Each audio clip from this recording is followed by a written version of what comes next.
ஸ்ரீ மாந்திரிக பயிற்சி மையத்துலேருந்து குருஜி பேசுகிறேன். நம்ம யூடியூப் பார்க்கக்கூடிய ஒரு நண்பர் வந்து நம்மளுக்கு கால் பண்ணி பேசியிருந்தாரு. அவர் என்ன சொல்றாருன்னா, மாந்திரீகம் செய்பவர்களுக்கு அஷ்ட கர்மம் தான் தெரியுமா? இல்ல மாந்திரீகத்தில இந்த அஷ்ட வித்தைகள் தான் பயன்படுத்த முடியுமா? இல்ல மாந்திரீகம் அவ்வளோதானா? அதுக்கு மேல எதுவுமே இல்லையா? இதில வேற என்னதான் இருக்கு? சொல்லிட்டு என்ன கேட்டார். அப்ப நான் அவர்கிட்ட கேட்டேன். "ஏன் தம்பி உங்களுக்கு இந்த சந்தேகம் வருது?" இல்லையா, நான் வந்து நல்லா படிச்சிருக்கிறேன். எனக்கு வந்து மாந்திரீகம் மேல ஒரு ஈர்ப்பு இருக்கு. ஆனா இருந்தாலும் மாந்திரீகத்த என்னதான் இருக்கு அத ஆராய்ச்சி பண்ணலாமே! சொல்லிட்டு நான் வந்து அதுக்காக முயற்சி எடுத்தேன். யார்கிட்ட போனாலும் ஒரு மாந்திரீக விஷயத்த பத்தி கேட்கும்போது, எந்த தேவதை எடுத்தாலும் அஷ்டகர்மம் தான் செய்ய முடியும். தான் சொல்றாங்களே தவிர, நான் வந்து வசியம் நல்லா பண்ணுவேன். நான் வந்து மோகனம் நல்லா பண்ணுவேன். நான் வந்து பிரிவினை நல்லா பண்ணுவேன். நான் மாரணம் நல்லா பண்ணுவேன்னு ஒருத்தர் ஒரு மாரி சொல்றாங்களே தவிர, அது மேல வேற என்ன இருக்கான்னா, அவங்களுக்கு அது தெரிய மாட்டேன்து. இல்ல மாந்திரீகமா அவ்வளோதானா? அதுக்கு மேல உண்மையிலே இருக்கா? இல்லையான்ட்டு எனக்கு ஒரு டவுட்ல நான் வந்து ஆராய்ச்சி பண்றேன். அப்போ உங்களோட யூடியூப் பார்த்தேன். உங்களுக்கு கேட்கணும்னு தோணுச்சு. அதான் நான் கேட்கிறேன். ன்னு ஃபோன்ல பேசினாரு. அவருக்காக ஒரு பதிவு. அது இல்லாத மக்கள் எல்லாருக்குமே இது தெரியணும். அன்றதுக்காக தான் வந்து இந்த பதிவ நான் குடுக்குறேன்.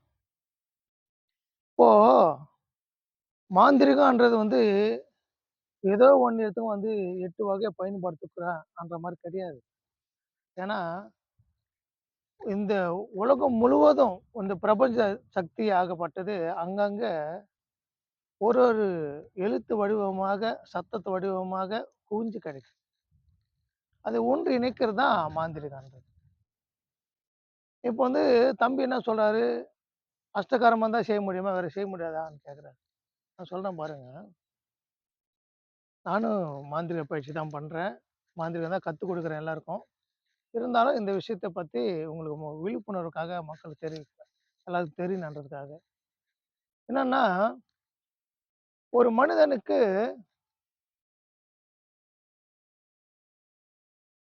இடைவிடாத எண்ணங்கள் வந்து கெட்ட கெட்ட எண்ணங்களா வந்துன்னே இருக்கும். எதிர்மறை எண்ணங்கள்.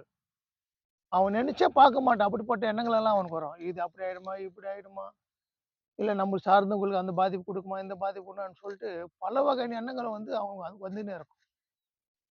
அவங்க நெனச்சாலும் அத கட்டுப்படுத்த முடியாது. அப்படி அது வந்து அது ஒரு வகையா அவங்களுக்கு உள்ளத்துல தோணின்னு இருந்தாலும், அத அப்படியே நிப்பாட்டி நார்மல் வாழ்க்கை வாழ்றதுக்கு முயற்சி எடுத்துன்னே இருப்பாங்க. ஆனா அவங்களால வாழ முடியாது. ஏதாவது ஒரு சமயத்துல அவங்க வாய் வழியா அந்த வார்த்தை வந்துரும்.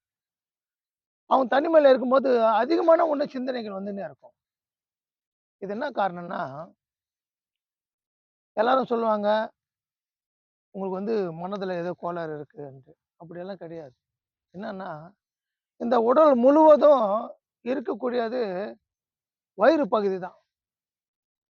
வயிறு பகுதியில இருக்கிற விஷயம் தான் உடம்பு ஃபுல்லா வந்து பரவுது. என்னன்னா, வயித்துக்குள்ள என்ன இருக்கு? சொல்லும்போது, அங்க தான் 2 எழுத்துக்குரிய விஷயம் இருக்கு. அது என்னன்னா, நா, மா, சி, வா, யா. நமச்சிவாயன்றாங்க இல்லையா? அப்போ வயிறாகப்பட்டது மால வந்து நிக்குது. அது மால இருந்து அப்படியே வந்து சி வருது. அப்போ மா, சி. இந்த 2 எழுத்து ரொம்ப ரொம்ப முக்கியமானது. 2 பகுதியும் ரொம்ப முக்கியமானது வயித்துல. அது மான்றது வயிறு. அதுக்கு மேல வந்து நெஞ்சு பகுதி தான் சி. அதான் மா, சி. சரிங்களா? இந்த நா, மா, சி முக்கியமான எழுத்துக்கள். அங்க தான் எல்லாமே அடங்கியிருக்கு. அப்போ 2 எழுத்துக்கள் சம்மந்தப்பட்டது ஒரு வயிறு பகுதின்னா, வயித்து பகுதியில என்ன நடக்குது? பார்க்கும்போது, வயித்துல நீங்க வந்து உணவு சாப்பிடுறீங்க இல்லையா? அந்த உணவு செரிமானம் பண்ணக்கூடிய இடத்துல சில அணுக்கள் இருக்கும். அந்த அணுவ பார்த்தோம்னா, உறுப்பித்து தனத்துல அது குறைபாடு ஏற்பட்டுச்சுன்னு வச்சுங்களேன், உங்களுக்கு வந்து மனக்கோளாறு ஏற்படுத்தி குடுக்கும். அது எப்படி கோளாறு ஆகும்? ஆனா பார்க்கும்போது சூடால. சில பேர் வந்து அதிகமா மந்திரம் படிச்சுன்னே இருப்பாங்க. அந்த மந்திரத்தோட தன்மை என்ன? அது எப்படி பயன்படுத்துன்னு தெரியாது. படிச்சுன்னே இருப்பாங்க. அப்ப அந்த வயிறு பகுதி சூடாகி, அங்க இருக்கிற அங்க நல்ல நல்ல நம்ம உடல் உறுப்புக்குள்ள இருக்கிற அந்த நம்ம நல்லது பண்ணக்கூடிய சில சில அணுக்கள் எல்லாம் வந்து இறந்து போயிடும். செரிமான பகுதியில இருக்கிற இதெல்லாம் இறந்து போயிடும். அப்ப இறந்து போறப்போ, உங்களுக்கு அது செரிமானம் கரெக்ட்டா நடக்குமா? அந்த செரிமானம் ஆனது வந்து உங்களுக்கு வந்து ஃபில்டர் பண்ணி தனியா வந்து ரத்தத்த பிரிக்குமா? ஆனா பிரிக்காது. அது அங்கங்க நின்னு போயிடும். மலக்குடல்ல நின்னு போயிடும். அந்த குடல் பகுதியில மலம் தங்க தங்க தங்க தங்க உங்களுக்கு என்ன ஆகுது? கெட்ட எண்ணங்கள், கோபம், ரத்த கொதிப்பு, அவதூறான வார்த்தைகள் பேசுறது. இதெல்லாம் உருவாகும் ஒரு மனிதன். இதெல்லாம் உங்களுக்கு உருவாயிடுச்சுன்னா, நீங்க வந்து நல்லவனா இருந்தான்ப்பா, திடீர்னு கெட்டவன் ஆயிட்டான்ப்பான்ற பேர் உங்களுக்கு வந்துரும்.